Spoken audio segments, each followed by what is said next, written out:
Melanie Rupflin from Oxford for the last talk of the day, and it will be on quantitative estimates for the Dirichlet energy. Thank you very much, and let me thank the organizers for inviting me as a sort of outsider of this field. So I'm a geometric analyst, and I'm working on problems related to, I call it the Dirichlet energy. I guess in this community you would call it more the exchange energy. And the type of questions I'm interested in are very basic questions for variational problems. And essentially the techniques and results I'm working on is the question of whether almost solving a PDE or almost minimizing an energy gives you something which is a good approximation to an exact solution, or respectively a good approximation to an exact minimizer. And the 20-second version of this talk is that lots and lots is known if the energy is nice and if no singularity and no multiscale behavior happens, and very little is known if any of these phenomena happen because the classical approach basically just crashes down.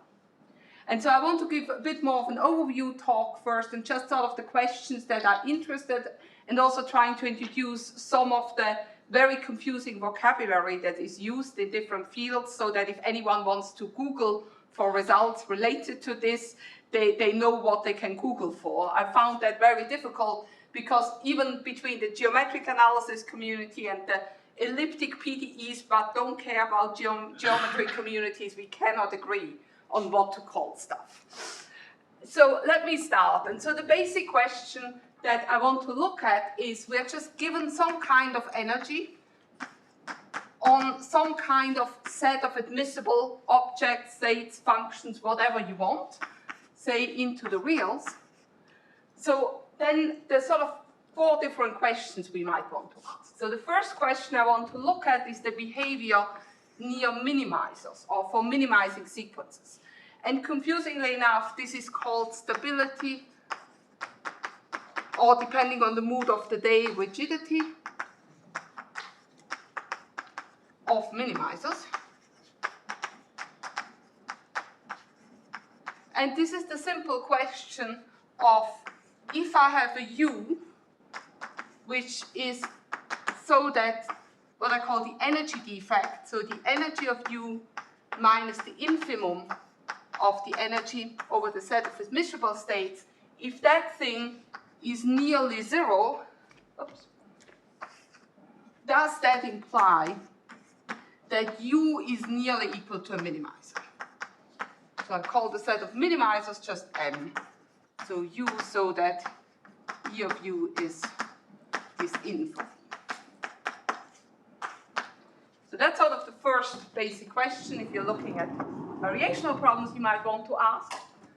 Then the analog question for critical points, again, depending on the mood, stability, rigidity of critical points, Wojciechowicz estimates. So the question here of critical points, which absolutely has nothing to do with stability in the sense of second variation non-positive and being positive. So the question here simply is that if U almost solves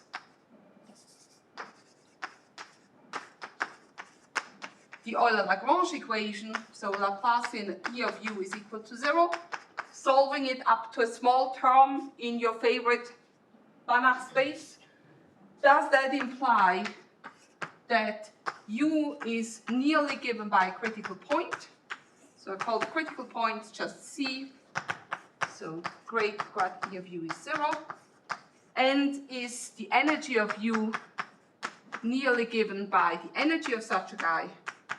So, and I'm calling this critical values here, I'm calling it big psi of E for the energy spectrum, so to say. And then related to these two basic questions, there's a question about dynamics, and that's on convergence of gradient flows.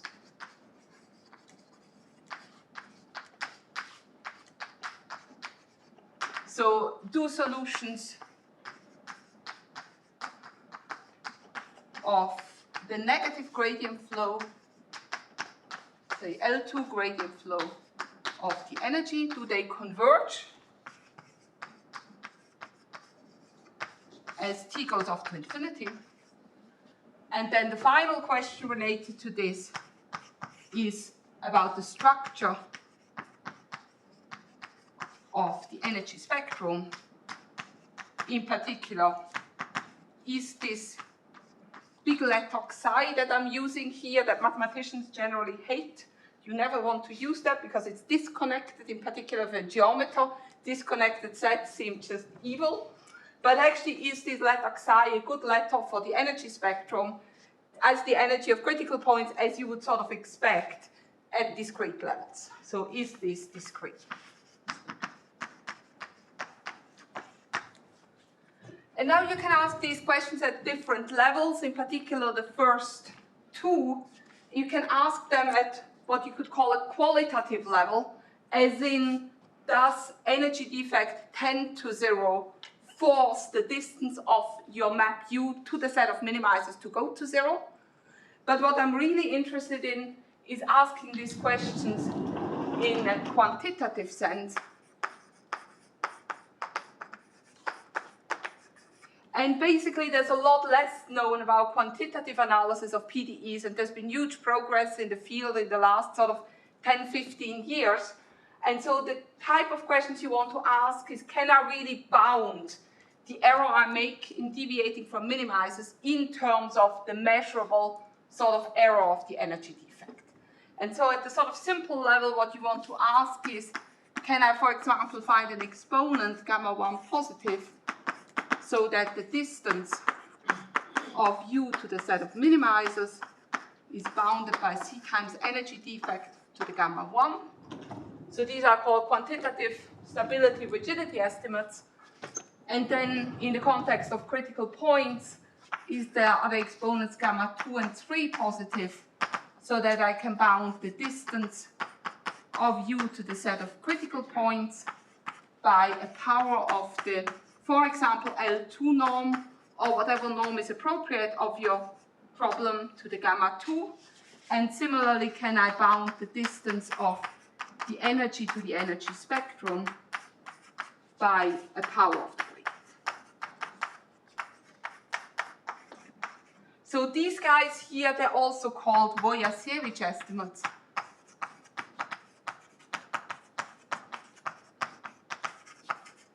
At least sort of in the geometric community. And of course, the same thing when you have convergence of the flow. Does it converge? If so, at what rate? And then this is just related in some sense to this. So this question 3 is actually closely related to this second type of Wojasiewicz. So before, I guess I already win the prize of simplest energy at this conference because I just have the Dirichlet energy. Let me just take this to a more extreme case and have a simple toy example. Just to see what you can and what you can't expect.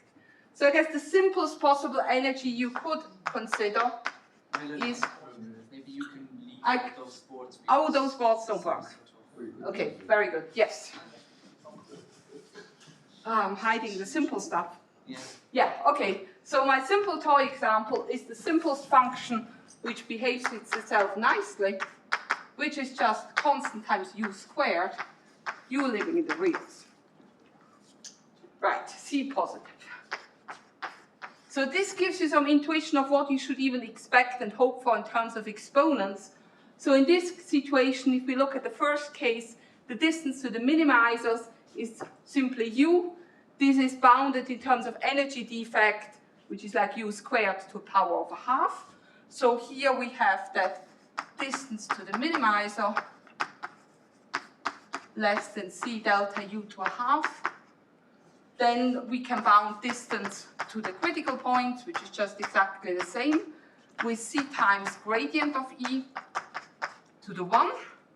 And we can bound the distance to the energy spectrum as c times gradient, the energy of U squared. So the type of exponents you might hope for is at best a half for the first one, 1 for the second, and 2 for the third. And anything else would not make any sense. And now, morally speaking, by this example, well, we can hope to get this if we have an energy which is nicely behaved and whose second derivative, the second variation, doesn't vanish in directions which don't correspond to minimizers of C. So the basic hope or expectation is we get estimates at least in a neighborhood with these exponents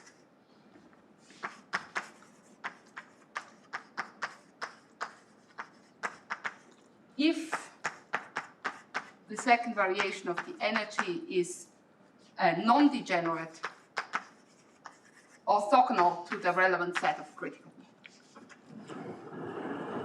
And if it is degenerate, then we might still hope to get estimates. So if d squared E degenerate, we still hope to get estimates.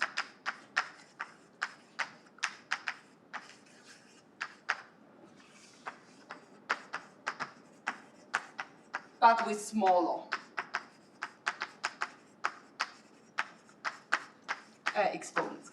So all of these things are always just interesting here if these guys on these quantities on the right-hand side are small, so the larger the exponent, the better you're bound. And actually this is not just a hope, this is just a fact. So this is true, this holds thanks to work of Wojciechowicz in the 70s for maps E which go from Euclidean space Rn into R, which are analytic. So the key thing is just this case of the degenerate, otherwise it's trivial. But actually this is a really deep result in algebraic geometry that I haven't yet found anyone who understands the proof, but people know this is true, and thankfully the theorem is stated in a way that analysts can read the theorem.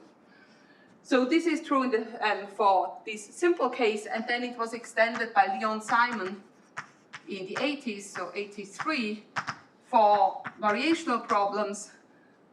Energy of U is a nice Lagrangian, for example, x u grad u, where this thing, this L, needs to be analytic, and it should be convex in the gradient. And there's also work of Brezis-Lieb that people are citing, in particular with regards to sort of quantitative stability of minimizers. So what do you get? Now, importantly, these results, which are for PDEs, you get it in a neighborhood, but the neighborhood where you get it needs to be in a really strong way. So in the work of Leon Simon, what he asks is that you're in the C2 alpha neighborhood of a critical point. In particular, if you have any funny behavior, any singularities, anything like that, all of this just completely breaks down. And it is based on implicit function theorem arguments, which are really quite fiddly, and so this just doesn't extend. And also another bit which I haven't quite mentioned, so this toy example, how do you get that down? Just about tall enough. So this toy example, one of the reasons I stated it is also the role of this C here. What happens is that this big C, they go off to infinity as little c goes to 0. And similarly, the neighborhood, the size goes to 0 as little c goes to 0. And in practice, that means that even if you have a critical point, the size of the neighborhood that you need to know a priori that you're in, it shrinks down more and more as your eigenvalue gap around 0 shrinks to 0.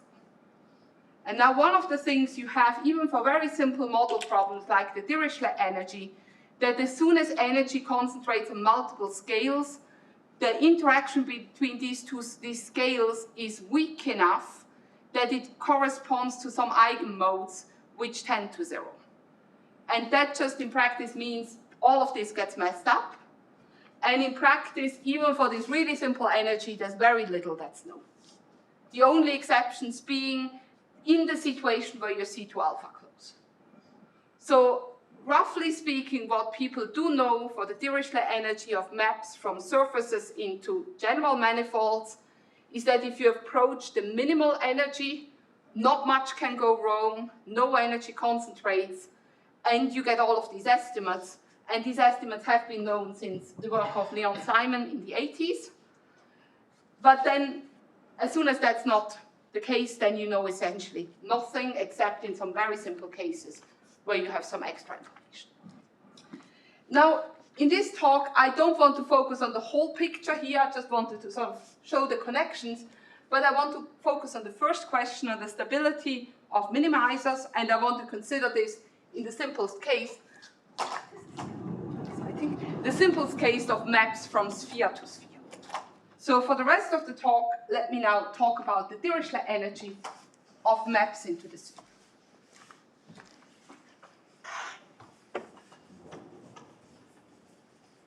And please, anyone with any questions, just shout.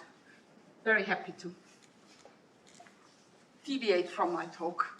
I mean, just a curiosity. So yeah. Since in the last one you say that in the work of Simon, so there is analytic convex in the gradient. So is anything possible if you relax the convexity assumption in the gradient? Like since we... Yeah, so basically what he needs is that the corresponding linearized, so if you look at the Jacobi operator, the linearization of the second derivative, that guy should have some nice Fredholm properties. So that's basically how it is done. It's done by linearization, then by inverting using uniqueness properties. Yeah. Okay, so let's talk about the Dirichlet energy of maps into S2.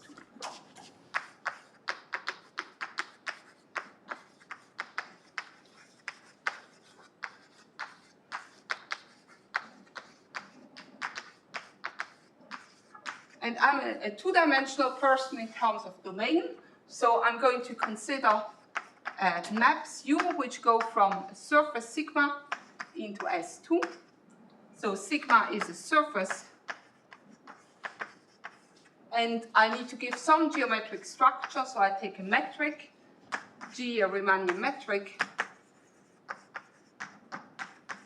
on sigma, and basically the cases I'm interested in is the round sphere, it's R2, and it's basically something nice and periodic, like a torus, and everything that I'm doing also works for whatever G in the surface you want. So that also works. But the really big distinction is between sphere, respectively R2 on the one side, and everything else. So, but I'm not considering things with boundary. So let me first look at the energy. So let's take E of U to be half integral gradient U squared over sigma dV. And let me note that this is conformally invariant.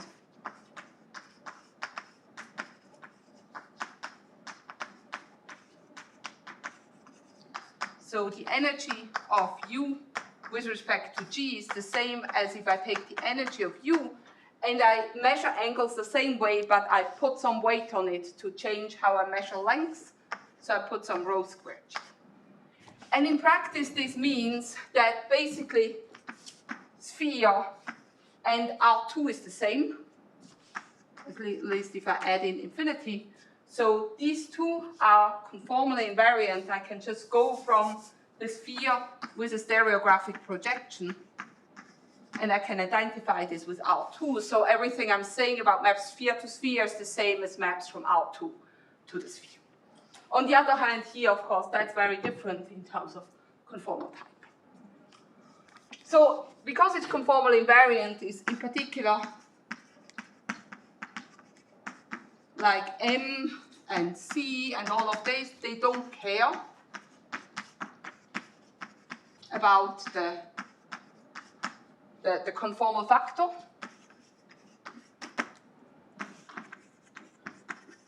But let me just make a remark already that the gradient of the energy cares. So you have invariances, sorry. But if you take a gradient, then you take the inner product and invariances vanish. So in particular here, if you look at the gradient of L2 with respect to rho squared times G, then this guy scales with a rho to the -2 gradient L2. And this actually is very, very useful, and is really something I exploit in my sort of approach to this problem, because one of the things that does is to say that if I really hate what happens in a certain region, I can, for example, slow down gradient flows by just building a different geometry. By basically encoding, I want to slow stuff down in terms of a weight, and that allows me to get much, much better controlled gradient flows if I want to move to a minimizer which has some sort of certain properties on small domains. So I'm hopefully coming back to that at the end. For now, let me also remark that the energy, of course, is closely related to another very simple and nice geometric quantity, and that's the area of the surface that is parametrized by the corresponding map, as long as we take into account multiplicity. So let me also note that the energy of U, so of course that's half integral grad U squared, is by Cauchy-Schwarz always bounding from above Ux, wedge Uy, and that's the area of U taken with multiplicity. So in particular,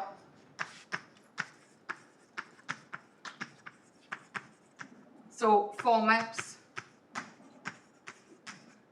U, so in the set, I'm calling this admissible maps with degree K, so sigma, and these are all the maps U that go from sigma into S2 whose degree of U is K. So basically we cover the sphere K times with a bit of back and forth if it wants.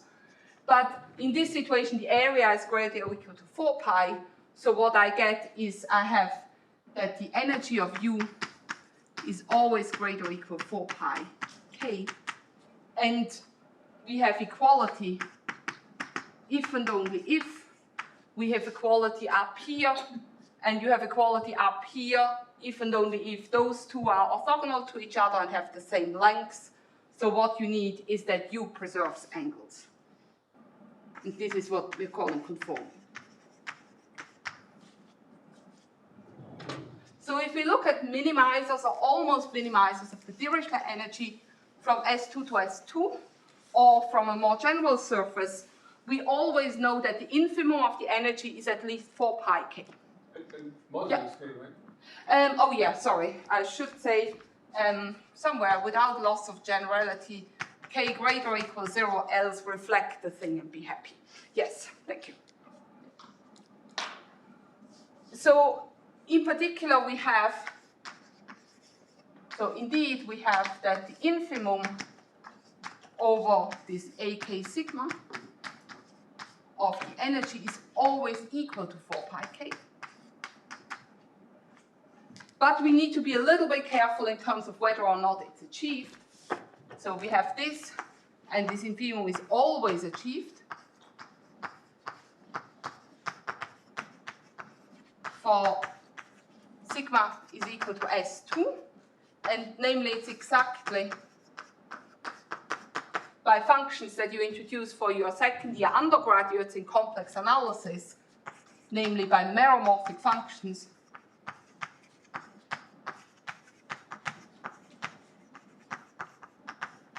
So simply U of Z, I should call U tilde of Z, is a polynomial in Z divided by another polynomial of Z. If I go and say S2 is the same as the extended complex plane, and I do the same here, and I identify maps here with the corresponding maps in coordinates. And the same thing holds for negative degree, but then I need to throw in a complex conjugate. So the minimizers are nothing else than meromorphic functions, where the degree of the map is the maximum of the degree of the polynomials that you have here. Just as an aside, that if your sigma is not S2, this infimum is not always achieved. In particular, even the simplest case, basically sigma is a torus, degree is 1, the infimum is not achieved. That's a consequence of the theorem of Riemann-Roch, and that was already pointed out by Gulliver and White in the 70s, and it really depends on the relation of degree and topology. So for none of the surfaces except S2 is the degree 1 guy achieved. But the infimum is always 2 pi k, because essentially if you're given a torus, right, the way to ignore, because all of this is scaling invariant, the way to ignore the periodicity condition is to just say, well, I just squeeze everything into a tiny little ball, and then I cut off. And in these situations, you get the infimum, but you don't get a minimizer. Maybe I have time to come back to this at the end. So this is related to current work that I do with a PhD student of mine, where we're actually showing that even though you don't have minimizers, all of these questions still make sense, and you can still say a lot. In particular, you can bound the rate at which energy needs to concentrate for such periodic configurations solely in terms of the energy defect that you have, because it is forcing the thing to concentrate. So now what do we need to ask? So the question, therefore, is, are maps with energy defects, so in this case, this is energy of U minus 4 pi k, very, very small, nearly given by meromorphic function, nearly equal to a meromorphic function.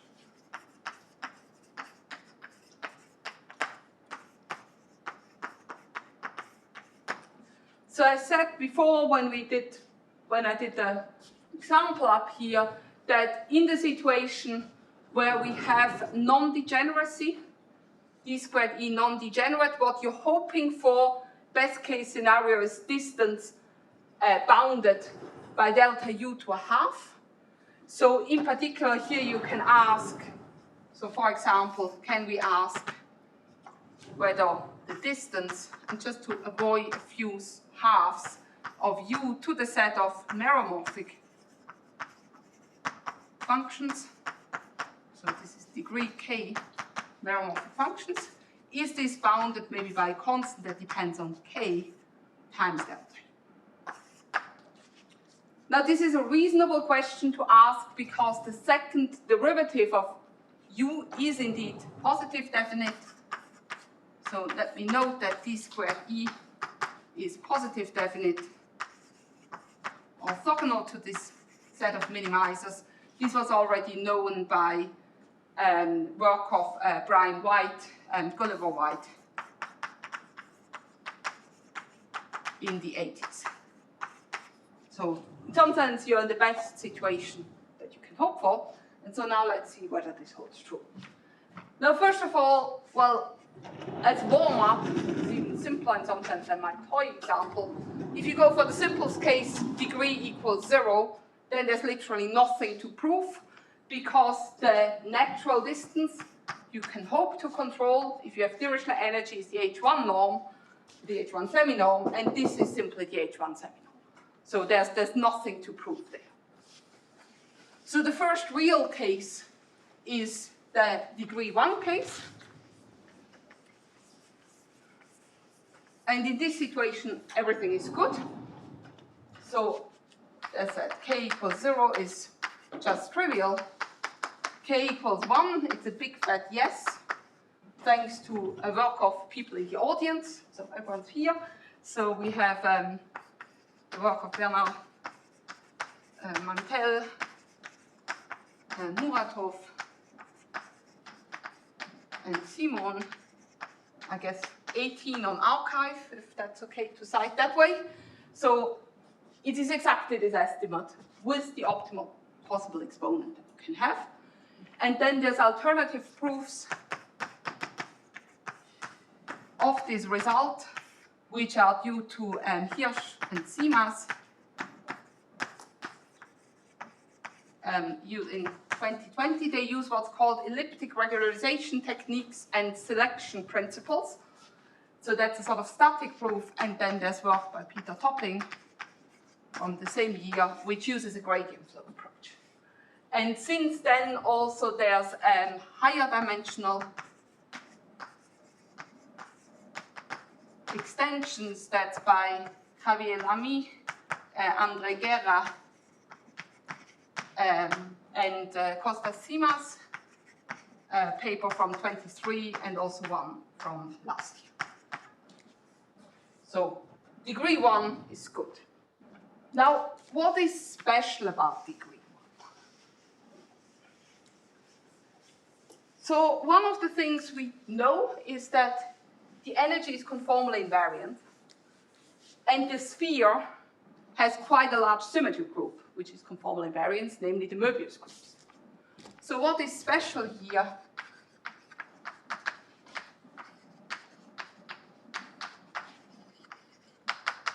is that the set of minimizers, this is the Möbius group, but that's also the symmetry group. Which in practice means that the minimizers modulo the symmetries is simply the identity. So up to symmetries, you only have one minimizer. And additionally, in some sense, what's special and what you don't have in higher dimensions is I can't split 4 pi into multiples of 4 pi.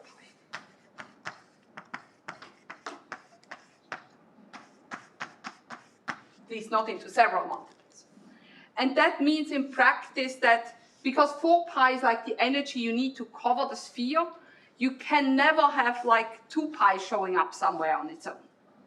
So what that means is that almost minimizer is either so that this is my domain, basically that the whole of the energy is just spread out nicely, sort of, you know, so everything sort of energy spread out. Or it's all concentrated at the single point, at the single scale. So basically everything happens on one tiny ball. And if I take that tiny ball, throw the right Möbius map on it to scale it up to unit size, then the thing looks like this again. And all of that just goes wrong when you have more than 4 pi, because I can split an 8 pi into a 4 pi and a 4 pi. So what happens when I have 8 pi's, I can have a combination of those guys. I can have some energy spread out on the bulk, some energy concentrated, or I can have some energy concentrated here and some energy concentrated here. And now what happens in terms of sort of technical methodology is that in all of these situations you have eigenvalues between these domains, sort of on the transition region, which tend to 0, which messes up everything. And so the question is, can we still overcome this? And what can we expect? So one way to, in some sense, get around to this, oh, this is getting interesting. There's a stick. There's a stick. Oh, there's a stick for small people. Oh yeah, that's perfect, thank you. Thinking I might have to do some high jump training before giving a talk here.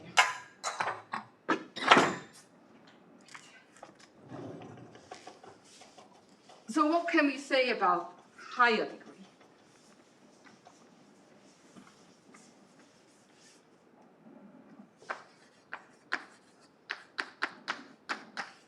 So I'm not the first one to consider this. There's a work of, just get the date right, because otherwise I'm always getting this wrong. So there's work of Ding and Sun and Wei from 21. So these are people who also work on like these type of analysis questions for optimal Sobolev embeddings and related questions like that. So what they proved is a local result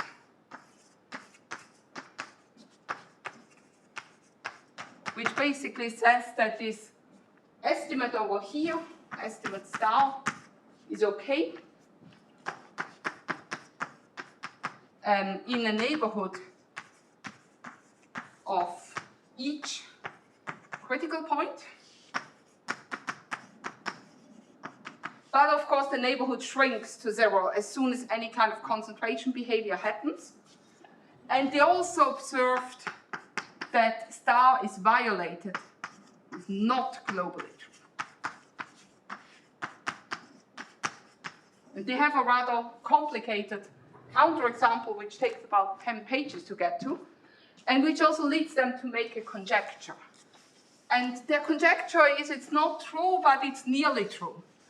It's just not quite true with this optimal power, delta to the 1, or delta to a half I have here. But if you throw in a bit of logarithm, then you should be fine. So their conjecture is that the distance, let me again put it as square to make life easier, can be bounded by c times delta u with a slight correction of 1 plus log delta. So in particular, faster than any other power, delta u to the alpha less than 1. Now when you read this paper, or when you read this conjecture, the general intuition is, now, come on, please, no logarithm, that's just really, really weird. At the same time, it's a nice minimization problem, so an estimate of that type probably should hold. Funnily enough, that's exactly the wrong way around. Logarithm we need, but the estimate is completely wrong. And the estimate is wrong already at the qualitative level. So, but actually, we have that delta uj goes to 0 does not even imply that the distance goes to 0. So this is for every single k. Oops. It's just not true. Even though it's sort of the nicest energy you could imagine, you do not have that almost minimizers are close to minimizers. So what's the example that shows this? And I quite like this example because I can actually explain it to my second-year undergraduates in complex analysis. So the reason why this is not true is the Cauchy integral theorem for holomorphic functions. So counterexample. So I always want to work in this meromorphic picture, so I'm always going down to C. And now a simple example of a meromorphic function where energy concentrates at multiple scales would be, I take omega of z is z plus 1 over mu z, where mu is absolutely huge. So that would be a nice meromorphic function. Then I would have that omega of z looks like the omega 0 of z, which is just the identity away from 0. So say for z greater or equal to, say, R1, which is scaling roughly like 1. And at the same time, omega of z looks like omega 1 of z, which is 1 over z, but highly rescaled near z. So at scale, z less than mu. And so these two, this is a proper meromorphic function, a proper minimizer. But the important thing is we have two meromorphic functions. And in that case, they just happen to match up. So they match up. I have omega of 0 is omega 1 of infinity. And because of that, they're close to a real meromorphic time. And now the only thing I have to destroy is this stuff. So if I take one where I maybe put a plus 1 here, and I do this by adding in phi, where just phi goes from 0 to 1. So this is on z greater R1, which is about 1, z less than R0, which is scaling like mu inverse. I completely destroy this. And because the Cauchy integral theorem tells me that any function which looks vaguely like that, because it must be holomorphic between those guys, it cannot match both the 0 and the 1. Because minimizers are extremely rigid. So for minimizers, I know that R maps to the integral over the circle of H is constant, if H holomorphic, I simply cannot match both asymptotic values. At the same time, of course, I have a degenerating annulus here, and I can transition from 0 to 1 at the cost of 1 over logarithm of mu. So I can get a thing like that, and I can get the energy of omega minus a pi to scale vaguely like a 1 over log mu, and to scale to 0, but having distance greater or equal to a fixed constant. So everything is just wrong. Now I'm not, oops, sorry about that. Now I'm not just giving a talk that is on the Cauchy integral formula. That would be a little bit boring, I guess. So what is right instead of this? So what is still right for this example, that at all the relevant scales, the thing looks like a minimizer. The thing looks like a meromorphic function of degree 1 here and of degree 1 here. And what's also true is that these scales are massively, massively different. So here I have a logarithm, so basically this scale scales roughly like e to the minus here in terms of the scale sort of exponentially, or really, really large compared with the in terms of the energy. And so in some sense it's just that the question in this situation is not the right thing to ask. And I think more generally, as soon as you have some kind of multi-scale behavior like here, the classical questions of quantitative stability just make absolutely no sense. So the question you should ask is, am I close to an exact minimizer or some kind of generalized singular type minimizer? And can I bound that distance? And that is true. So theorem, so that is from 23. For all k in the natural numbers, there exists a constant so that I can bound for every single u, which is degree k, there exists either 1 degree k minimizer, omega 1, or there exists a collection omega 1, omega n of degree k1, kn meromorphic, like minimizers, where the sum of the ki is equal to k, and they are living on essentially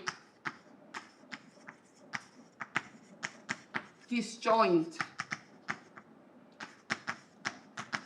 This is really not mathematical at all. Domains or scales.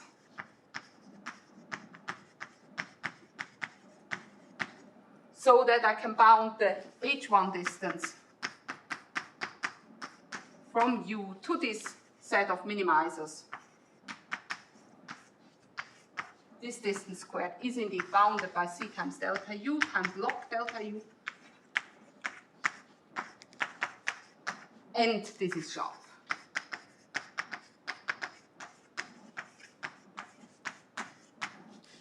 So what I'm saying here is either you have things which match up, and if they don't match up, they must come from extreme concentration and stuff happening at different points.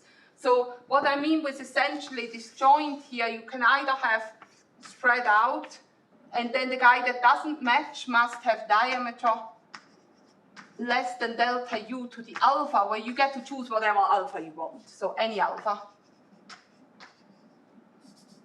Or you can have that they sort of develop alongside, but in this situation, the distance here, x1, x2, so the distance x1, x2 needs to be massively, massively larger than the radii, again with a factor that actually comes with this delta u to the minus alpha, so huge numbers. So unless you match up, you have to really be on very, very different scales. And I have 20 seconds left to tell you how that can be proven. So I just want to say, like, how do you prove something like that? So the basic idea is that to do analysis when you have concentration like that doesn't work. But what you can do is you can use this idea of, if I have energy concentrating on some scales, and I just use L2 norm, standard L2 norm, that domain feels really, really neglected. And so what you're doing is you're representing this by a special metric, G on the domain. And this special metric says your microdomain is really important, hence it should show up at scale 1 in order to be properly weighted. So your domain looks like this. Basically 2 spheres, that's the microdomain, that's the bulk. In this situation, similarly, you would have 2 of them, or in a situation where you have like a periodic domain where something happens, the right type of geometry to work with is like a big engagement ring. So you have a torus with a sphere on top, where that guy here corresponds to that guy. And suddenly, a lot of PDE work again. And a lot of things like Sobolev embedding theorems, and also these Wojciechowicz estimates, you have to work really hard, but you can actually do it. And with this, I thank you for your attention.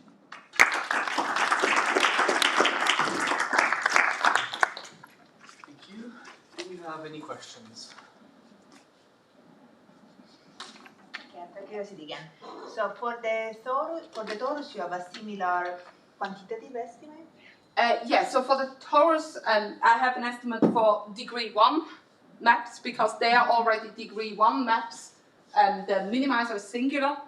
So what we can bound is the level of the scale. You can bound how close you are to basically a rotation, a highly concentrated inverse stereographic projection, and how close to constant you are. Yeah, that's forthcoming work with one of my students.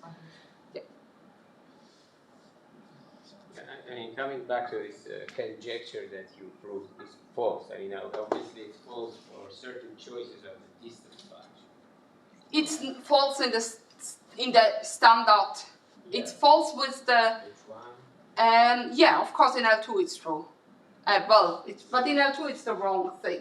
Yeah, I was just gonna say. So, is there some choice perhaps of weaker distances? You know, that can recover this sort of thing? There is. I mean, you could take L2, but L2 distance is just really bad because you can put loads of bubbles in an L2 distance and they're not seen. So I think in any natural sense it's wrong. It's the set of comparison objects you should expand. And in some sense, actually one of the advantages of sort of representing domains like that, when you have concentration of energy, you can prove that L2 distance to minimizers is actually equivalent to H1 distance to minimizers, which is at first feels pretty weird, but actually is true, because you're sort of weighing things the right way. On the contrary, you want your distance to be rather fine. Yeah. To see to capture the closeness. Sorry? To capture the closeness of the. Yeah. To the minimizer. Yes, you need to weigh the microdomains in the right way, otherwise it's just not the appropriate and notion. What about even stronger distances? No, stronger distances is impossible. No, because you have the energy defect that only has H1. Yeah, H1 is additional assumptions. I mean, you can, once you, instead of putting this, of course, then it goes back to the Wojciechowicz estimates. So there, when you put the Wojciechowicz estimate and you put a L2 bound on tension, then you can hope that certain things are H2 close in the right way. Yeah. If you just take the energy defect, then not. Yeah. This energy function is special in that it has this amazing multiplicity of minima, right? I mean, is that the reason why this fails? I mean, if you were to break this. Yes, I mean, that's the reason it fails in such a really bad way. But in some sense, this shows that even if you have something which breaks the symmetry a bit, then your constant will just not be uniform as soon as certain parameters go to 0. They will really depend. So if you have something which can only concentrate quite a lot, but not infinitely amount, then the classical theory would give you some estimates, but they would show up with constants which are not very helpful for you. Because the constants would scale like sort of 1 over the radius, for example. So if something happens at a very small scale, your estimates would just be really bad. Whereas if you do it this way, that method should give you uniform estimates, which are sort of scale independent. Okay, so let's thank Melanie again.